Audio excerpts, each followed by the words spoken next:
Shalom adik-adik, apa kabarnya? Hari ini kita kembali lagi dalam ibadah online Sekolah Minggu Agape. Nah, sebelum kita memulai ibadah pada hari ini, mari aku mengundang adik-adik untuk mengambil sikap yang terbaik. Kita mau bersatu di dalam doa. Mari kita berdoa. Tuhan Yesus, terima kasih untuk penyertaan Tuhan di dalam hidup kami. Tuhan Yesus, pada hari ini kami mau memulai ibadah sekolah minggu. Tuhan Yesus yang menyertai kami dari awal, pertengahan, hingga akhirnya, supaya kami dapat beribadah dengan baik dan dengan sungguh-sungguh. Hanya di dalam nama Tuhan Yesus, Engkau yang memimpin dan menuntun kami dengan kuasa Roh Kudus-Mu. Hanya dalam nama-Mu kami sudah berdoa dan mengucap syukur. Amin. Nah, siapa adik-adik yang suka baca Alkitab? Nah, hari ini aku mau mengajak adik-adik semua untuk bisa menyanyikan satu buah pujian yang berjudul Buku Terindah Adalah Alkitab.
Alkitab itu ada banyak banget kisah yang diceritakan. Ada tentang Ayub, ada tentang Daniel, tentang Abraham, Nuh, Yusuf, dan lain sebagainya. Oleh karena itu, yuk kita sama-sama menyanyikan pujian Yesusku perkasa, Yesusku berkuasa.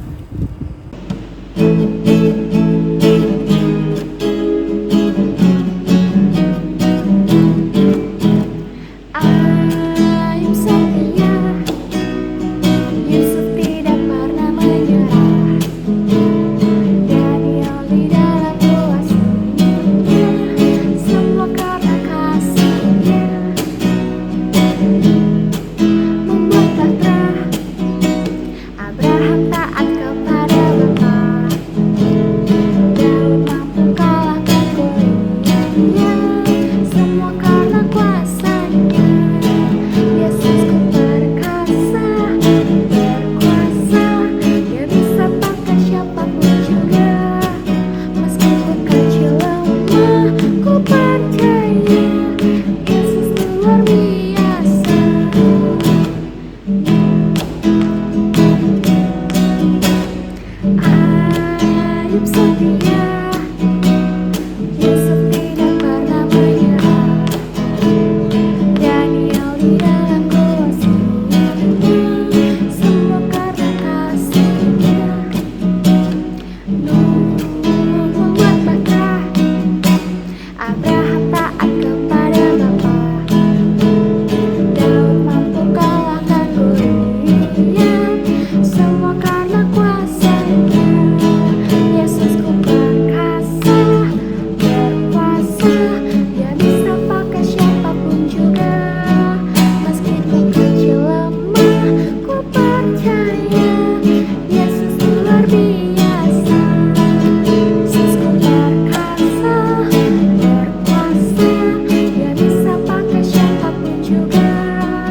mau mendengarkan firman Tuhan. Oleh karena itu, aku mengundang adik-adik untuk kembali mengambil sikap yang terbaik.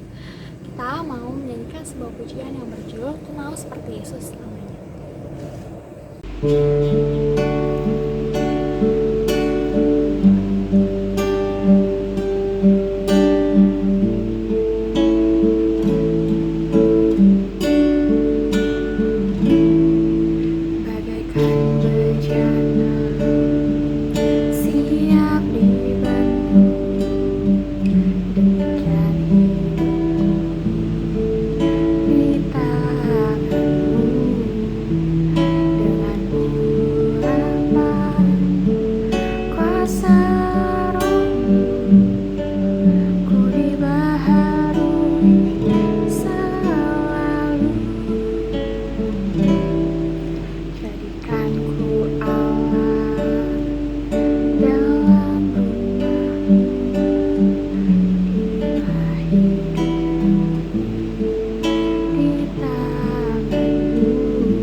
Yesus yang baik, pada saat ini kami mau mendengarkan firman Tuhan.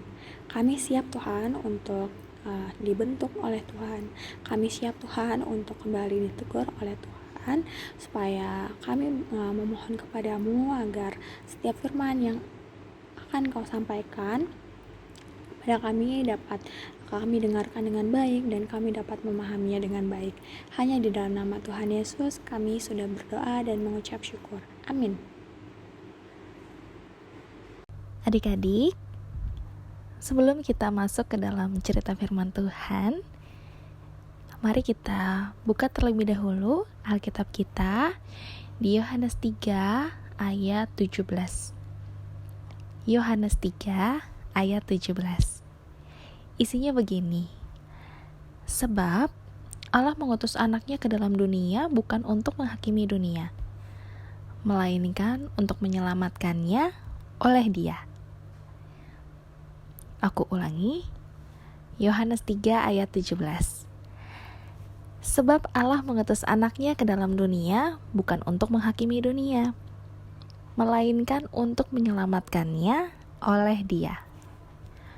Apa artinya? Yang pasti, Allah mengutus anaknya datang ke dunia untuk menyelamatkan kita. Siapa yang dimaksud dengan kita?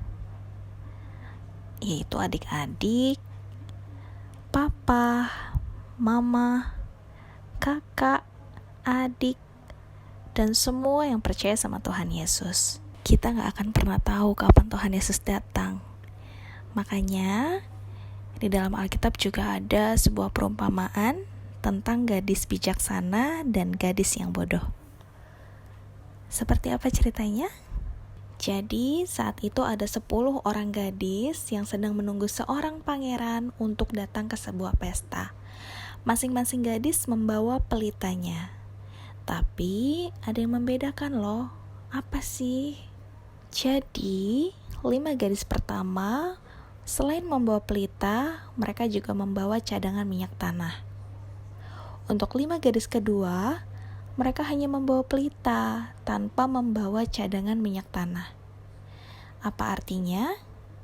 5 gadis pertama sudah mempersiapkan diri kalau sewaktu-waktu pelitanya habis, mereka bisa menggunakan minyak tanah untuk diisi ulang, sehingga pelitanya bisa terus hidup.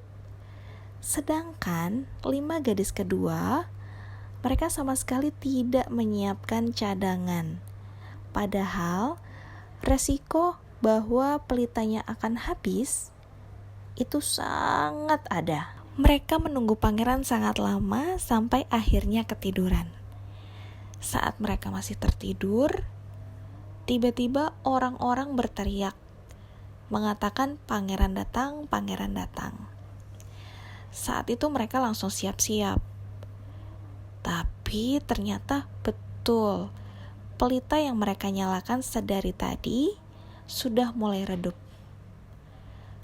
5 gadis pertama langsung siap-siap untuk mengisi ulang pelitanya dengan minyak tanah yang sudah mereka bawa. Sedangkan 5 gadis kedua, mereka kebingungan gimana caranya menyalakan pelita mereka yang hampir redup. Padahal pangeran sebentar lagi sudah sampai. Akhirnya mereka memutuskan untuk keluar mencari penjual minyak tanah. Mereka mencari penjual minyak tanah di tempat yang jauh karena memang penjual minyak tanah itu jarang saat itu. Ketika mereka dapat, mereka langsung bergegas buru-buru untuk kembali ke istana. Tapi apa yang terjadi? Ketika mereka kembali ke istana, ternyata pintu istana sudah tertutup rapat sehingga orang-orang yang ada di luar tidak bisa masuk ke dalam istana, kecuali dengan izin pangeran. Mereka berteriak-teriak dari luar, dan pangeran mendengar bahwa ada yang teriak-teriak minta untuk diizinkan masuk ke dalam istana. Tapi dari kejauhan, pangeran berkata bahwa pangeran tidak mengenal dengan mereka. Sehingga penjaganya pun tidak mengizinkan kelima wanita itu untuk masuk ke dalam istana. Pesan apa yang bisa kita ambil dari kisah 5 gadis bijaksana dan 5 gadis bodoh? 5 gadis bijaksana adalah 5 gadis yang membawa pelita dan juga membawa cadangan minyak tanah. Sedangkan 5 gadis bodoh itu adalah mereka yang hanya membawa pelita tanpa membawa cadangan minyak tanah. Kita gak pernah tahu kapan Tuhan Yesus datang. Oleh karenanya, kita diminta untuk waspada dan berjaga-jaga. Bagaimana cara kita berjaga-jaga? Yang paling utama adalah dengan menjaga relasi kita dengan Tuhan. Salah satu contoh yang paling sederhana adalah rajin berdoa. Rajin berbicara sama Tuhan, rajin cerita sama Tuhan. Apapun yang kita alami, apapun yang kita rasakan, tetap semangat, tetap jaga protokol kesehatan. Tuhan Yesus memberkati. Tuhan Yesus yang baik, terima kasih sampai hari ini.